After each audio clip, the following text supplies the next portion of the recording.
So yeah, a 10-minute canter through what Wren's been up to, but I thought I'd start with, in the interest really of geographical enlightenment, it is true that Wadebridge is closer to the Devon border than it is to Penzance. However, Wadebridge is truly Cornish, and in all the many meanings of that phrase. So what is Wren? It's basically a group of people who got together to set up a not-for-profit organisation. It's run by volunteers, you're looking at one, and we've got over 1,100 members at the moment, and that's still growing.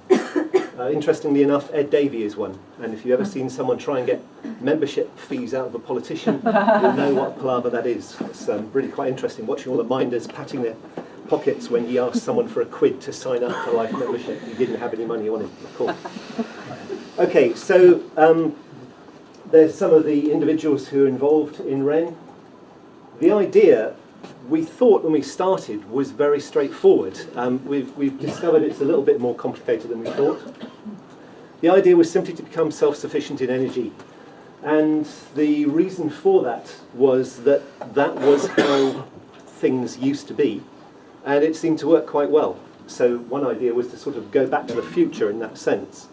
And to sort of explain a little bit more behind that, we did a really a back of a fag packet type, or despite the fact none of us smoke, calculation, and worked out that a huge amount of money was being spent on energy. And the most critical thing about that was that virtually none of it stayed in the county, virtually none of it stayed in the country. I mean, those of you who have considered local economies will have come across the term leaky bucket. This isn't a leaky bucket, this is a bucket without a bottom. Nearly 13 million quid is spent in Wadebridge every year on energy, and all of that whistles straight out past everyone, making no sound as it goes. And to put that amount in context, only about half of that amount comes into the town through tourism. And that is probably the biggest source of input into the town. So it's a whopping amount of money. So the idea was, well, let's not do that. Let's do what used to happen. So what used to happen was this. This is the Wadebridge Energy Supply Company at its heyday in the 1920s. Local supply really was the norm. Wadebridge didn't even get connected to the rest of the UK national grid until the 1950s. So it's a very recent thing that we've been lining the pockets of the big six. So the thought was, okay, let's see if we can do something about it. How have we gone about it?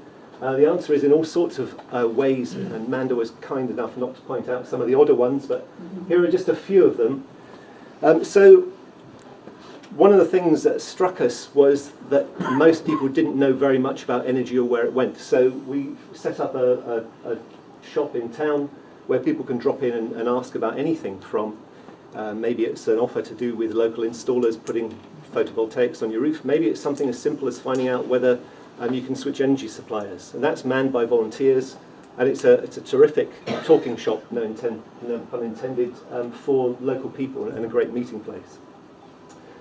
One estimate is that Wren's activities with various other businesses have brought in about 2 million quid to the local economy, just through people getting smarter about what they're doing with energy and how they use it. Wren also disperses various community funds. Some of these are 106 type agreements with existing installations. Some of them are to do with funds that Wren has garnered for community purposes. And although the amounts are relatively small, so they're usually of the order of a few hundred quid, they're local organisations for whom that makes the difference between being able to do something which is actually quite significant in the town versus not doing anything at all. So we've got everyone from a bunch of teenagers who want a decent skate park through to a group of breastfeeding mums, and the local food bank and everyone else sort of in between times. So this really is taking money and doing things locally to improve things locally.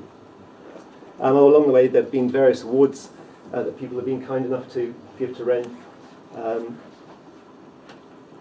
One of the things we got involved with was a local currency. I know that's not novel, you won't be surprised to hear it's called the Wren. One of the things that came about through that was that there were a surprising number, perhaps we were a bit naive, but a surprising number of local businesses who are really keen to sign up to that. So over 60 of them now accept Wrens, and that does plug the holes in a leaky bucket, albeit in a small way. it also allowed us to involve the primary schools, because one of the comments about the Wren was that a £25 note is actually quite a lot of money. Why don't you do £5 ones? So we asked the local primary schools whether they would like to design the new £5 Wren note. And it isn't a stitch up, but my neighbour's child won the competition, and so they're designing the note. There's a lot of local support, although some of it is fairly low-key. So, for example, when we launched, we had 600 people crammed into the town hall, which broke all the fire regulations, incidentally. But they attended just the launch event, which wasn't that big a deal. It was just a bunch of people talking about what we thought we might do. And then a slightly bigger deal was a consultation exercise, really, called Wadebridge Energy Futures, which asked the people of Wadebridge what they wanted Wren to do. So we gave them various bits of information, and what we found was a huge amount of support for what we wanted to do. If you want to have a look at that, there's now a virtual version of it, which is actually quite funky, because one of our volunteers is a very good IT person, and it's on the website. The address is there, but just Google it and it'll come up. A small thing, but something that really did make a difference, was that, like most towns, Wadebridge has got a war memorial. Ours is up on a hill just outside, or just on the edge of town, and to sort of mark its importance, it used to have a couple of rather small wattage light bulbs which lit it up at night.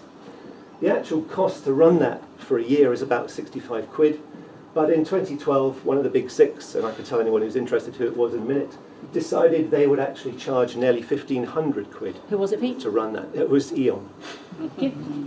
And the town council's response to that was, well, we can't pay that amount of money, which is fair enough. So they switched the lights off and forwent the supply. That didn't seem like a very good idea. So a bunch of Wren members, not me actually, some of the other usual suspects, got together with a local renewable energy supplier and, to be fair, Western Power Distribution, and basically got the lights back on time for the 2013 Remembrance Day event, and now cover the cost of it, which is actually virtually, well, it's actually smaller than the wattage cost. So a small thing, but something that meant an awful lot to family members who are commemorated on that memorial, and now it can be seen from around town at night like it used to be. Moving on, this is something which is just about to leap over the horizon. The Wadebridge Energy Company is a child of Wren, if you like, and the idea is to actually own microgeneration, to do generation at scale, and because of that, to be able to offer a local energy tariff to residents of Wadebridge. Okay, so just to summarise, Wadebridge is not special. It really isn't. It's like many other small market towns. It's around about that sort of size. It has the sort of range of people in it that you would expect. And in many ways, I think that's the strength of this as an example. This could be done by many other places. And the idea of Wren is to make as much information about what we've done available as we can on the website. So if you want to try anything similar, go and look at what we've done. And if you want to find out about something which isn't on the website, we may well have tried it but decided that we can't go public on why it didn't work. And just finally, I think what I've realised personally is that this whole process is absolutely as much about power, in the worst sense really, as shown at the top here, as it is about electricity flowing in cables. But the positive thought is that whilst there are big organisations and big money that has control over us, actually you can wrestle quite a lot of that back. And you can do things initially under the radar and then only get the flak when you pop your head up above the parapet. So you can do stuff without people realising. Thank you very much indeed.